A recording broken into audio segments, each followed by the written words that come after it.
Hello and welcome. I'm Isabelle Bourgeois, a professor at the Faculty of Education at the University of Ottawa. I conducted this study entitled 10 Years of Neutral Assessments, What Have We Learned? With my colleague Stéphanie Maltais, who has a PhD in International Relations from the University of Ottawa. We worked together on various projects related to evaluation and ECB. The presentation today focuses on a recent study that we conducted. I will briefly present the background and context of the study, as well as our analytical framework and our methodology.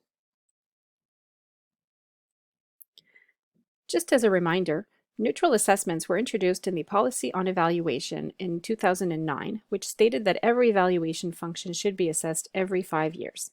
Departments were provided with latitude in how to design and implement these assessments and were given 5 years to conduct their first assessment.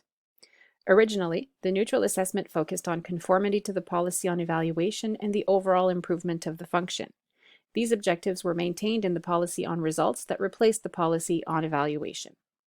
The policy on results and its corresponding directive do not specify parameters or methods for these neutral assessments. However, separate guidelines were provided by the Treasury Board Secretariat to support departments and agencies as they design and implement their neutral assessments.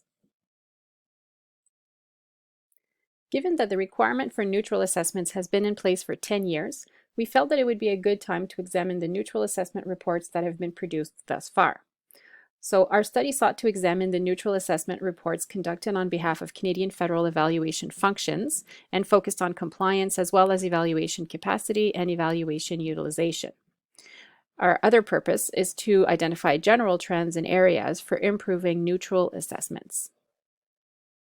I should also mention that there are few published examples of government-wide requirements for the assessment of evaluation functions. Other attempts include meta-evaluations focused on quality of evaluation products, such as the one published by Delahaye and Lacouette-Fougère in 2019, and on the impacts of the evaluation system on programs and policies, such as the one published by Goldman and colleagues in 2019 as well. Therefore, studying neutral assessment reports has the potential to contribute to the advancement of knowledge not only within the Canadian federal government, but also on a broader scale. Our analytical framework for this study was derived from a literature review and sought to identify a series of key dimensions. We wanted to look at both how the neutral assessments have been conducted to learn from those, as well as their key findings. In terms of approaches, we wanted to look at the time frame and duration of the neutral assessment, which methods and data sources were used in the neutral assessments, and how findings were reported. In terms of key findings, we were interested in identifying trends related to departmental compliance with Treasury Board policy, as well as organizational capacity to do and use evaluation, the actual uses of evaluation, which should be assessed separately from capacity to use, the types of recommendations identified in the reports, as well as organizational progress over time, which I'll describe in a few moments. So in terms of our methodology, we looked at 41 reports submitted by 28 different organizations. Among these, 13 organizations provided 2 reports of neutral assessments conducted at different times. In total, we analyzed 1,160 units of analysis that we extracted from the 41 reports. We conducted the data analysis according to the Cresswell approach, and we used QDA Minor to do so. I won't go into details of how we did that. You have those key steps on the screen, and certainly if you had questions about that, I would be able to answer those via email or in other ways. As I present the findings, I will use terms like most, many, several, often, etc.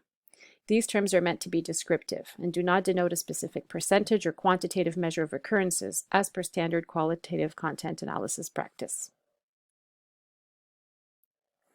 So let's look at what we found. I'll present general trends regarding how the neutral assessments were conducted first. The assessment period of each neutral assessment was reported in 23 cases.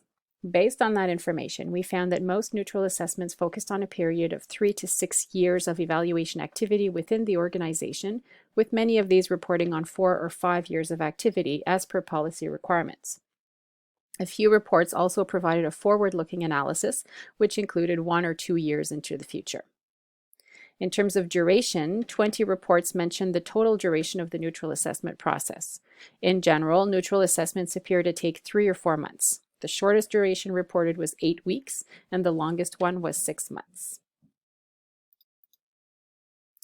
Who conducts the neutral assessments? Almost all of the reports included information on who conducted them. Only 2 of these reports were written by internal teams. In both of these cases, an external peer reviewer from another department or agency was asked to provide comments and input to ensure neutrality. All other reports were produced by external consultants, including one produced by a university team. Of the remaining, 12 were conducted by auditing firms or independent auditor, and 21 were conducted by evaluation firms or independent evaluators.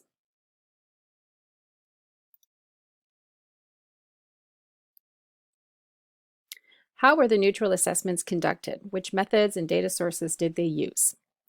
All of the reports, save one, summarized the methodology used to conduct a neutral assessment. The level of detail provided about methods and data sources varied significantly from one report to another. Almost all reports were founded on a document review and key informant interviews. Many also included client surveys, focus groups with evaluation staff, secondary analysis of client surveys and administrative data files, and case studies on evaluation projects. In a few cases, more informal consultations were also held with senior managers or evaluation staff, and in one case, an interdepartmental comparison of evaluation structures, procedures, and processes was conducted. You have on the right hand of the screen the most commonly used documents and the most commonly consulted people as part of the document review and the key informant interviews.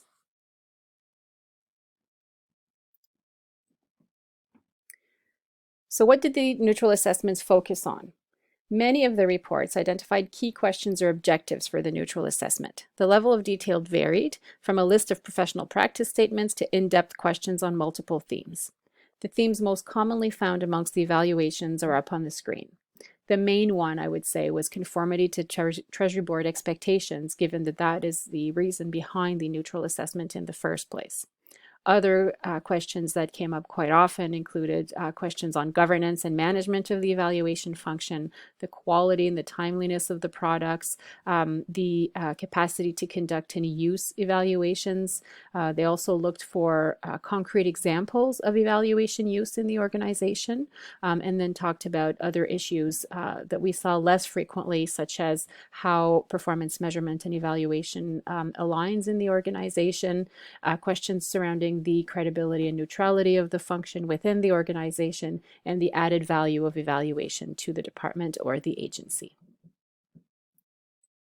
So very quickly, in terms of reporting, most of the neutral assessments were reported through an MS Word document or a PDF document, so a written traditional report, and then in 5 cases they were submitted as presentation files, which include slide docs, which are more detailed than your traditional deck, but both of them were all 5 of those were presentation files. Okay, now that we know how the assessments were conducted, let's talk about the findings that were included in these reports.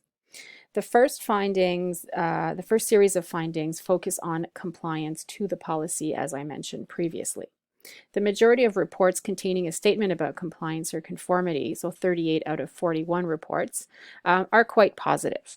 Most are fairly general in terms of their assessment of conformance to the policy, but designate quite high conformity overall to the various directives and norms identified in the policy for evaluation or the policy for results. However, in many cases, the assessors remained somewhat vague in their declaration of compliance, with statements such as, "To the best of our knowledge, it appears as though the evaluation function complies with Treasury Board requirements." And so this was kind of an interesting finding in that they looked at compliance, but were not necessarily willing to make a specific statement about the degree or level to which the department complies with the policy. Many other reports also provide information on progress towards compliance where it hasn't been achieved yet and highlight needed improvements. All 41 reports that we reviewed commented on various aspects of each function's capacity to conduct quality evaluation. Ideally, evaluation functions should include junior and senior evaluation staff to foster retention, development, and task optimization. The findings documented in the neutral assessment reports on this point varied significantly from robust, well-staffed functions with low turnover to functions with higher turnover that tends to be especially problematic when senior staff and managers leave the organization. The neutral assessment reports tend to be quite positive about the quality and the credibility of the work done by evaluators. This was mostly assessed based on the opinion of senior managers who tended to refer to the evaluation reports and their timeliness to determine the skill levels and abilities of evaluators. In a few cases, some reports indicated that evaluators lacked knowledge of the business and subject matter expertise of the organization. In addition to technical skills, we also looked at the interpersonal skills of the evaluation staff. These competencies are often linked to ethical conduct and having a professional demeanor, both within and outside of the organization. In general, this was quite positive. None of the neutral assessments raised significant issues related to this issue. Most neutral assessments did not specifically address professional development opportunities. However, a few reports mentioned that the evaluation function has a culture of continuous learning and recognize the role that this attention to professional development has on staff retention and on the production of high-quality evaluation reports. A few reports, which was a little surprising, also referenced the Canadian Evaluation Society's credentialing system, but only very few, which is the surprising bit in that. We would expect to see more references to that. Finally, the role and competence of the head of evaluation within the evaluation function and more broadly across the organization was also examined. Overall, the reports are quite positive regarding the management of the evaluation units and attribute this largely to the head of eval. In some instances, senior managers are also credited with creating a strong management culture within the organization, which trickles down to the evaluation unit. The capacity of the function was also often assessed through a resource lens. Overall, most evaluation units appear to have been adequately resourced over the years, although some reports express concerns with policy changes and the consequences that these may have on evaluation budgets. It should be noted that the data gathered on the appropriateness of the budget mainly stem from interviews with senior management. Therefore, these findings are not really surprising and would warrant some validation or corroboration from other sources in future neutral assessments. Most of the findings regarding the integration of performance measures in the evaluation process focused on the department's continual difficulties to measure ongoing program outputs and early outcomes. Some reports stated that progress had been made in recent years, but none of them really spoke of success on this front. And finally, another aspect of performance measurement identified in the reports focused on the monitoring of the evaluation function itself.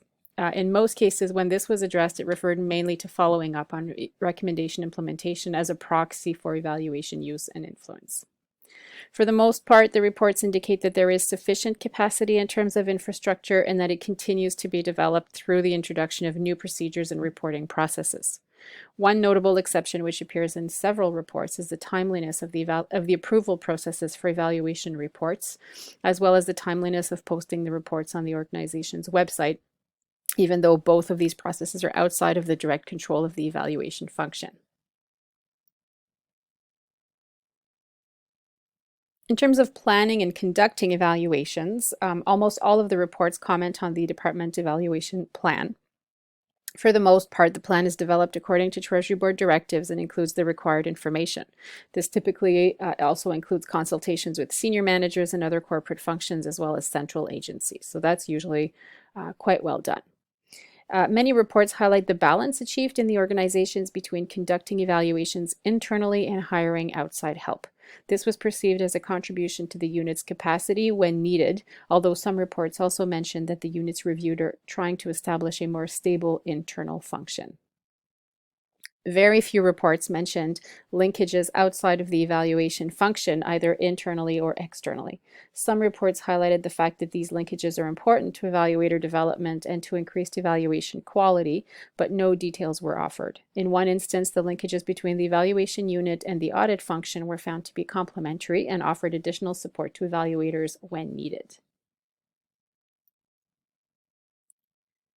Almost all of the reports state that evaluations are used by program managers and senior executives to make decisions about program design and resource allocation. This is obviously good news. These reports also state that evaluation reports are routinely used as part of the development of memoranda to cabinet and treasury board submissions, as they should be. So these findings suggest that most organizations have really implemented effective reporting and communication structures that ensure that evaluation reports make their way into the hands of those who need them most, and that those stakeholders, such as policy analysts and program managers, have the requisite knowledge and understanding of evaluation to successfully integrate evaluation evidence into these requests and other documents. However, other neutral assessments point to the lack of integration of evaluation reports into other organizational functions, or state outright that evaluation reports do not provide the requisite information to senior managers faced with difficult decisions, such as those taken during budget reallocation exercises. In even more worrisome instances, managers claim to not be aware of the existence of evaluation reports and are not sufficiently knowledgeable about evaluation to use it. So in some departments, this is something that perhaps needs to be thought of and worked on a little bit further. The program-based perspective of most evaluations was also identified as problematic to senior management, who require a more strategic view of organizational performance. However, it's important to qualify this statement because the finding stems mainly from older neutral assessments conducted under the more restrictive policy on evaluation. There is a general sense that this has changed since then. The other thing that I would add here is that in the neutral assessment reports, there seems to be a conflation of two things, which is capacity to use versus actual use. When we talk about evaluation use in the neutral assessment reports, we tend to rely heavily on interview or anecdotal data, which includes statements such as evaluations are very useful in the organization, evaluations support program improvement, really broad statement that are not very specific and do not provide concrete examples of how evaluations are actually used to improve programs and to make decisions. So in future neutral assessment reports, and we'll come back to this point a little later, it would be important to be very clear about both of these things. Having said that, however, we did find some evidence of actual use, particularly at the program level. In such cases, key informants stated that evaluation findings and recommendations were likely to result or had resulted in positive changes to the programs or initiatives that were evaluated. It should be noted, though, that as mentioned, very few reports provided concrete and detailed examples of actual evaluation utilization and instead referred to more general statements. The issue of strategic use relates to the contribution of evaluation beyond the direct scope of the program. This can refer to financial allocation or reallocation for the entire department, strategic review exercises, or other types of organizational decision making. Some evidence was identified in the neutral assessments that this has been happening on a limited scale, but progress is still required on this point, and in particular as related to the process or administrative nature of most recommendations. One point that was highlighted in a few instances is the increased flexibility provided by the policy on results, which has enabled departments and agencies to plan evaluations in a more strategic manner rather than a single focus on program coverage. We were also interested in looking at the progress made over time by the evaluation functions who had already been assessed twice. This was done first by determining whether recommendations had been made in the first assessment and then determining if the second assessment had followed up on those recommendations. At the time of the study, as mentioned at the beginning, only a few reports stated that they were the second neutral assessment. In a few cases, the assessors followed up on the recommendations identified in the first neutral assessment and found that the recommendations had been implemented as planned. One case explained that no formal recommendations have been made in the first assessment given the high performance of the evaluation unit, and consequently only suggestions for improvement had been made in the first report, which had all been implemented. In another case, some of the recommendations made the first time around had not been implemented by the time the second assessment started, and no specific explanation was provided there. In some of the cases where there had not been two assessments, some departments nonetheless had been evaluated in other ways, such as practice inspections in the case of joint audit and evaluation teams or the management accountability framework in previous years. These assessments also included recommendations which have been implemented satisfactorily for the most part. So the neutral assessment reports, as mentioned, included some recommendations. These recommendations were provided in most reports, 38 out of 41 in fact, and we'll go over some of these recommendations in the next few slides. First, the evaluation planning process, whether it's at a departmental level or at a project level, should involve stakeholders who will add value to the process. Next, as many of you are doing since the policy on results was released, evaluation scope can be customized depending on the program's risk level and ideally should focus on strategic evaluation activities. Leveraging data, including performance measurement data, was also recommended in many cases to lighten the load associated with primary data collection. Given that most evaluation reports include the same methods, such as document review, surveys, and interviews, many assessments highlighted the need for different, more complex or novel methodological approaches that would provide clearer links between methods and findings. Additional training was also recommended for program staff on performance measurement, as well as greater planning and integration across the organization. Again, this may be recommended more frequently in older reports, but there still seems to be a need for it in many organizations. On the professional development side, most recommendations focused on maintaining what is already there. Dissemination was also addressed in the recommendations. This is something that is gaining traction in terms of knowledge transfer, and so the recommendations there focused on the need for diversification in various knowledge transfer mechanisms, not relying on the traditional evaluation report only. One thing that was mentioned in the recommendations that some departments are doing, but not too many, is monitoring the function more closely. Here we would also add that what is crucially important is measuring actual use of evaluation over time, not just perceptions of usefulness. And finally, many reports noted that departments are focusing on building their in-house capacity to increase quality and use of evaluation, and the recommendations included in the neutral assessment reports basically encourage departments to continue to do so.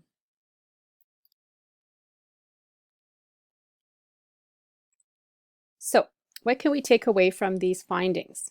The neutral assessments followed Treasury Board guidance and can generally be characterized in two ways. First, some of them followed more of an audit approach that focused mainly on compliance to the policy, and others used a more sort of a thematic assessment that is closer to evaluation and that provides a bit of a more nuanced view. Methodologically, the neutral assessments were very much focused on gathering input from internal stakeholders, which does not necessarily always add a lot of value or provide new information to senior managers regarding the evaluation function. So, you know, a more diverse base of data sources and methods might improve the quality of the neutral assessments and provide more valuable information to heads of evaluation. I already talked about the conflation of capacity to use versus actual use, so I won't go on about that here, but it is a very important takeaway for future exercises. We also see over the years that evaluation is changing and moving away from program-based, coverage-oriented evaluations and towards more strategic evaluations that support decision-making. As mentioned, this is largely attributable to the change in policy. People seem to be quite positive about this change. We also noted that overall evaluation reporting has improved over time to better meet the needs of decision makers. Evaluators have shown creativity in this regard and already, and that will continue to improve over time.